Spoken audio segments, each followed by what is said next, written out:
Pada hari ini saya berada di booth Chinese Publication bersama dengan saya Mr. Liam.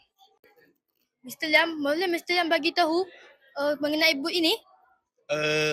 Di booth ini kami jual yang buku dari China Publication dan some keychain, notebook kat gerai kita. Ada publication dari Xinjiang Publishing House and some buku dari China lah. Okey, terima kasih